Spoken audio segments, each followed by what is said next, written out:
जैसे ही गोविंद दास जी पद गाते थे, गुसाई जी श्रृंगार करते थे ठाकुर जी का, गोविंद दास जी पीछे खड़े खड़े पद गाते थे। तो जैसे ही गुसाई जी श्रृंगार करते करते थोड़ा श्रृंगार लेने के लिए नेक दूर जाते, ठाकुर जी ऐसे खड़े खड़े नीचे से एक मोती उठाते, मोती उठा के ये मारते टक के गोविंद दास के सिर पे। और जैसे ही गोविंद दास के सिर पे लगती, गोविंद दास कहते माने ना तारी की तो बताऊं, रुक जा। जैसे ही वो मोती लेकर के वापस गोविंद दास मारते, तब तक गुसाई जी वापस आ जाते। और गुसाई जी के आते ही वो मोती ठाकुर जी की जगह गुसाई जी में जाके लग जाता। गुसाई जी कहते हे गोविंदा, तू ठाकुर जी को मोती मार रहा है। गोविंद दास बोले मेरो माथो देखियो, ये गुम्माटो फूल को ये आपके लाला ने मारो मोए। आपको लाला ऊधम मचावे वो ना दिखाई दे आपको, और मैं नेक कछु कह दूं सो मुंह पे चिल्ला रहे हो, मुंह पे बरस रहे हो, यार समझा लो, बहुत ऊधम मचावे ये। ऐसी लीला करते हो। गुसाई जी के नेत्रों में आंसू आ जाते, बोले गोविंदा तू कितना भाग्यशाली, तेरे संग ठाकुर जी लीला करें। गोविंद दास के साथ ऐसी ऐसी लीला करते महाराज। तो दोपहर के समय जैसे मंदिर बंद होते, ठाकुर जी महाराज फेंटा कस के आ जाते, ए गोविंदा चल खेल में चल रहे हैं। ठाकुर जी गोविंद दास के संग खेलने जाते। एक दिन ठाकुर जी बोले गोविंदा तू घोड़ा बन जा, मैं तेरे ऊपर बैठ के डोलूंगा। गोविंद दास जी घोड़ा बन गए। घोड़ा बन के ठाकुर जी ऊपर बैठ गए, और गोविंद दास की दो पौनी बना दी ऐसी, और दो पौनी इनको ऐसे पकड़ पकड़ के ठाकुर जी चला रहे हैं। और ठाकुर जी तो खेले भैया, कछु भी कर सकें। गोविंद दास के ऊपर बैठ गए और उसको चलाने लगे। अब चलते चलते गोविंद दास रुक गए, और ठाकुर जी बोले ए गोविंदा चल, ए मेरे घोड़ा चल। गोविंद दास जी बोले जय जय जय जय, नेक उतर जाओ। ठाकुर जी बोले काय को? गोविंद दास जी बोले लघु शंका लगी है, नेक मुझे जानो है, नेक उतर जाओ। ठाकुर जी बोले ऐसी बात कर रहे हो गोविंदा हैं? कोई घुड़सवार घोड़ा पे बैठ के घूमे, और घोड़ा को लघु शंका आवे तो वो का यूं के ओ भैया नेक उतर जा, मैं लघु शंका करके आऊं, फिर बैठी हो मेरे ऊपर। गोविंद दास जी बोले तो कहा आज्ञा? बोले आज्ञा वो ये जो कह रहा हूं, जैसे घोड़ा बिना आज्ञा लिए अपने व्यक्ति को ऊपर बैठा के सब काम कर ले, वैसे तू कर ले। तो गोविंद दास जी ऐसे घोड़ा बन करके चल रहे हैं, ठाकुर जी ऊपर बैठे हैं और सब कर आए काम। अब इतने में ही कोई व्यक्ति वहां से जा रहा था। अब उस व्यक्ति को ठाकुर जी नहीं दिख रहे हैं, उसको गोविंद दास चलते चलते दिख रहे हैं। उसने जब देखा, अरे राम राम राम राम जी, गोविंद दास जी क्या महाराज? किसी व्यक्ति ने गोविंद दास जी को ऐसे देख लिया, ओहो जी तो ऐसे ही डोल रहा है और चलते फिरते ही कर रहा है। गुसाई जी से जाकर के शिकायत कर दी, और गुसाई जी से कही, बोले गुसाई जी आपने गोविंद दास को बहुत सिर पे चढ़ा लिया आज। अरे भाई खड़े होके लघु शंका करना भी मना है शास्त्रों में, वो तो ऐसे बैठ करके चलते चलते कर रहा था, और वस्त्रों में ही कर रहा था, इतना अपवित्र, और आप उसको मंदिर की सेवा देते हो। गुसाई जी को सुन करके अच्छा नहीं लगा। शाम को स्नान आदि करके दूसरे वस्त्र पहन करके गोविंद दास आए। आकर के आपने गुसाई जी को प्रणाम किया, तो गुसाई जी ने मुंह फेर लिया। तो गोविंद दास बोले जय जय, आप नाराज हो हमसे? गुसाई जी बोले आप आचार विचार सब भूल चुके हैं अपना। आप इस प्रकार से आज कुछ कर रहे थे, मुझे लोगों ने बताया आकर के। गोविंद दास जी बोले आपकी बात है जाए तो मैं बोलूं? बोला हाँ बोलो। बोले मोते मत कहो, अपने लाला को समझाओ। जय हट करके बैठे, जय जिद करे, कहा करूं, कहां तक समझाऊं जाकू मैं? आज मुंह को घोड़ा बना लियो, और घोड़ा बना के मेरे दो पौनी बना के ऐसे ऐसे चला रहे मुंह। तब मैंने इनसे कही जय जय को उतर जाओ, मैंने लघु शंका कर आऊं, स्नान कर आऊं, फिर बैठ जाइयो। तो मुझे तो बोले घोड़ा कभी आज्ञा ले, तू तो मेरा घोड़ा है, ऐसी कर ले। इनकी आज्ञा सो मैंने कियो, मैंने अपनी इच्छा सो नहीं क्यों? नहीं मैं क्यों करूंगा ऐसा? गोविंद दास जी की बात सुनकर के गुसाई विठल नाथ जी इतने भावुक हो गए, इतने भावुक हो गए। उस दिन गुसाई जी ने नियम बना दिया, सबको बोल दिया, बोले सुनो आज के बाद गोविंद दास कुछ भी करे इसकी शिकायत हमसे मत करना। क्यों? गोविंद दास अपनी इच्छा से कुछ नहीं करता, जय जय कराते हैं उससे, ठाकुर जी कराते हैं उससे। एक बार ठाकुर जी गोविंद दास से बोले ए गोविंदा, बोले हाँ, मेरो दाल बाटी खावे को मन हेरो है, तो दाल बाटी चूरमा। ठाकुर जी बोले ए गोविंदा, ऐसे ही बोलते थे, बोले मोए मोए दाल बाटी खानी है। गोविंदास बोले 56 भोग बनते हैं रसोई में, अपरस में मुंह पे पट्टी बांध करके महाराज रसोईया बनाता है। अपरस में यमुना जी का जल आता है वहां से, वृंदावन से, उसके जल में सुंदर प्रसादी बनती है। इतने सुंदर शुद्ध भोजन को छोड़ के यूं कह रहे दाल बाटी खानी है। ठीक है, मैं आज बोल दूंगा रसोई घर में बनवा देता हूं। बोले ना, रसोई की ना खानी तो। बोले तेरी कदम खंडी में आऊंगा। गोविंदास जी जहां बैठ करके भजन चिंतन करते थे, मंदिर से थोड़ा दूर था, सुंदर वन था गिरिराज जी में। बोले मां आऊंगो और वहीं पे तू कंडा, वही गोबरी कंडा में बना, और कंडा में बना के तैयार कर, मैं आऊंगा वहीं खाऊंगा।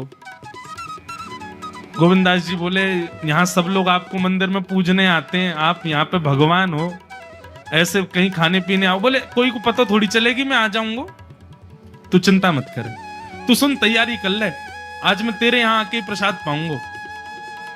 गोविंदास जी चुपचाप मंदिर से भाग गए, किसी को बताया नहीं। किसी को पता थोड़ी कि ठाकुर जी ऐसे बाहर भी चले जाते हैं, सबको लगे अंदर ही रहते हैं ये।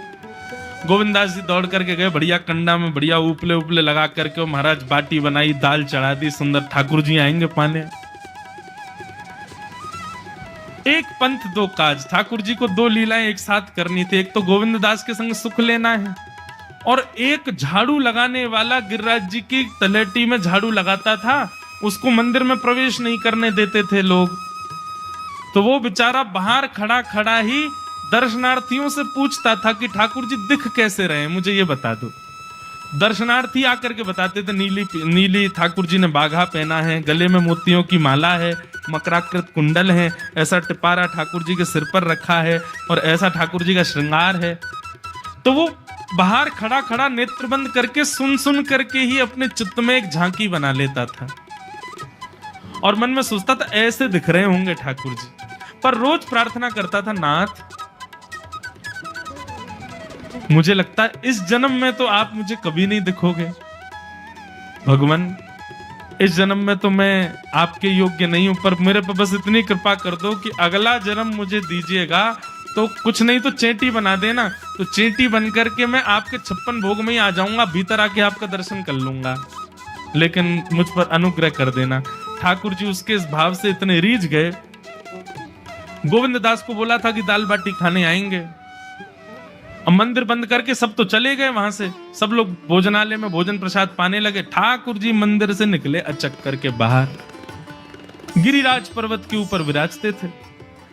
जैसे ही बाहर निकल करके आए तो गिरिराज पर्वत के नीचे ही वही झाड़ू लगाने वाला नेत्रों से आंसू बह रहे थे, ठाकुर जी का चिंतन कर रहा था। आज ठाकुर जी ऐसे दिख रहे हैं, सिर पर चांदी का मुकुट पहना है, ठाकुर जी ने आज गुलाब का इत्र लगाया है, ठाकुर जी के ऐसे ऐसे मकराकृत ठाकुर जी के कटाक्ष, वो सब चिंतन कर रहा था।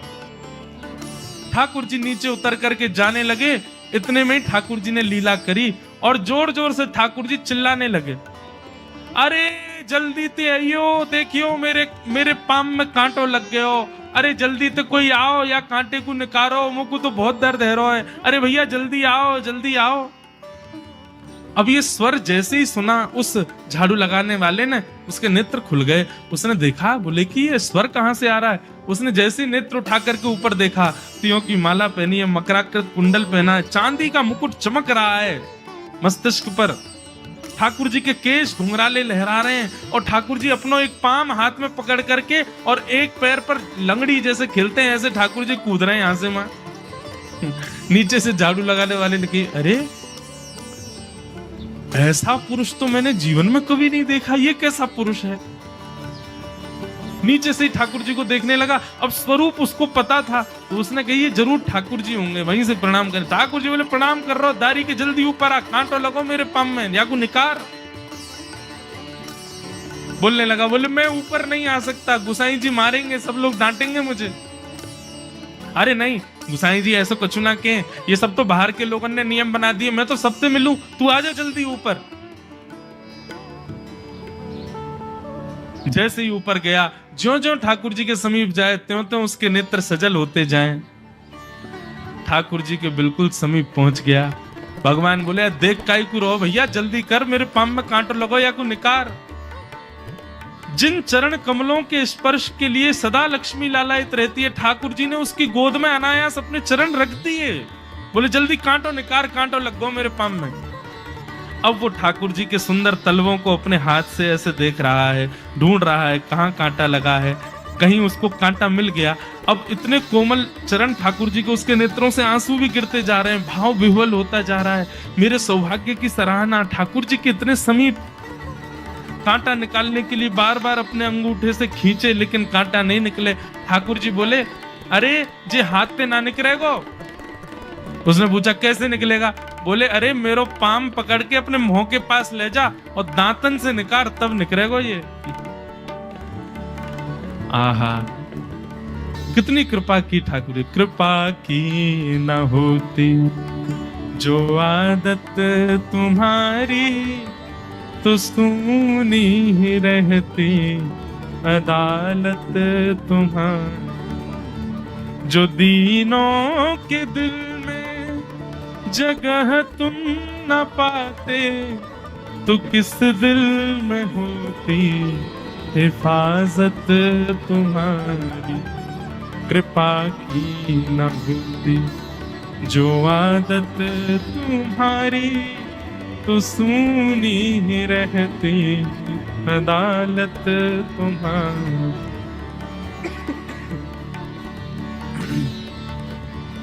कितनी कृपा। उसने कांटा निकाला मुख से। ठाकुर जी बोले अब चल, मुंह से चलो ना जा रहो। गोविंद दास ने अपनी कदम खंडी में दाल बाटी बनाई है, मुंह ले चल वहां पे। बोला कैसे लेके चलूं? बोले तेरे कंधान पे बैठ जाऊंगा मैं। और ठाकुर जी ने अपने दोनों पांव ऐसे लटका लिए उसके यहाँ पे, और सिर पकड़ करके उसके ऊपर ही बैठ गए। बोले चल ले चल मुंह। वो तो महाराज बेहोशी सी हो रही है, उसको विश्वास ही नहीं हो रहा ठाकुर जी मेरे संग इतनी बड़ी लीला कर रहे हैं। गोविंद दास की कदम खंडी में पहुंचने से पहले उस बालक ने ठाकुर जी गोविंद दास जी मुझे बहुत मारेंगे, अगर उनको पता चल गई मैंने आपको छू लिया है तो वो बहुत डांटेंगे। आप एक काम करो, अब यहाँ से आप पैदल चले जाओ, मैं यहीं खड़ा हूं। ठाकुर जी बोले यहीं खड़ो रही हो, तेरे काजी दाल बाटी लेके आऊंगा मैं। ठाकुर जी पहुंच गए गोविंद दास के पास। आहा, जो ठाकुर जी अचल दिखते हैं सबको मंदिर में, वो सचल दिखते हैं गोविंद दास को। कितनी बड़ी कृपा। गोविंद दास के यहाँ ठाकुर जी पहुंच गए, और पहुंच करके ठाकुर जी बोले चल गोविंदा जल्दी खवा, मुझको तो बहुत जोर की भूख लगी है। गोविंद दास बोले हाँ हाँ विराजो। सुंदर व्यवस्था कर दी। ठाकुर जी बैठ गए, और बैठ करके सामने पत्तल पर महाराज बाटी रखी, दाल रखी, चूरमा रखी, चटनी रखी, सब बढ़िया सुंदर सजा दी। अब ठाकुर जी पा रहे हैं, प्रेम से पाते जा रहे हैं, और पाते पाते बीच में गए और ला, और जल्दी ला, भूख लग रही है मुझको। गोविंदास बोले पहले इनको तो खा लो। अरे ना तू जाने ना है मंदिर में मेरो भूख कैसे लगे? थाली में 2 रोटी और ये सब्जी, इनते मेरो भूख पेट थोड़ी भरे। मेरे सामने तो सबरी सामग्री धर दो, मेरो जो मन होगा मैं उठा उठा के पाते जाऊंगा। अरे गोविंदा जल्दी जल्दी लेके आ। अब गोविंद दास जी पीछे मुड़ करके बढ़िया सुंदर बाटी वाटी सेके। इतने में ठाकुर जी क्या करें, एक बाटी तो खा जाएं और दूसरी बाटी उठा के अपनी जेब में धरते जाएं। वो संग आयो बाकी काजी लेके जानी है। अब तो महाराज ठाकुर जी खाते जाएं, भरते जाएं, खाते जाएं, भरते जाएं। गोविंद दास बोलो ठाकुर जी ये तो मैं मानूं कि आपकी खुराक बहुत है, पर इतनी ज्यादा है ये मुझको विश्वास नहीं है रहा है। क्यों हैं 56 बाटी खा गए हो अब तक आप? अरे कोई तुकना है, कोई पेट है कि समुद्र है, कुआ है, कहा है आपको? ठाकुर जी बोले अच्छा दारी के ऐसे बोले, चलो जाऊंगा मैं। अरे नहीं जय आप तो पाओ। ठाकुर जी तो जेब में भरते जा रहे थे। अब ठाकुर जी का पेट भर गया। ठाकुर जी बोले चल भैया गोविंदा, बोले चुपचाप चलो और आचमन करो, शुद्धि करो, तब जाइयो मंदिर में। वहीं गोविंद कुंड के पास में गोविंद दास जी ने जबरदस्ती ठाकुर जी बैठा दिए। बोले हाथ में जल ले। ठाकुर जी जल लेकर के बैठे। बोले अब करो अपवित्र पवित्रो वा सर्वावस्थांगतो पिवा। ठाकुर जी आचमन कर रहे हैं, अपनी पवित्र कर रहे हैं ऊपर से लेकर नीचे तक। इतने में ही गोविंद दास बोलते बोलते पीछे के गए और ठाकुर जी की पीठ पे जाकर के एक धक्का दियो महाराज, पूरे ठाकुर जी डुबा दिए कुंड में। ठाकुर जी पूरे ऊपर से नीचे तक भीज गए। ठाकुर जी दारी के तेरी शिकायत करूंगो, गुसाई जी तो कहूंगा तू ऐसे करे मेरे संग। गोविंदास बोले मैं बता दूंगा तुम कौन कौन के कंधान पे चढ़ के घूमो। हम मंदिर के लिए इतना नियम बना रखो है, नहा के आओ, धो के आओ, हाथ पांव खासा करके आओ, और कुछ अपवित्र वस्तु मत छीलेना, अपरस में रहना, गीला वस्त्र तन पे होना चाहिए। आपकी सेवा के लिए इतने नियम, और खुद क्या कर रहे हो? ऐसे गोविंद दास वो कह रहे हैं, यद्यपि रूप गुण शील सुधरता, इन बातन न रिझई है, प्रीतम प्रीत ही सो पई।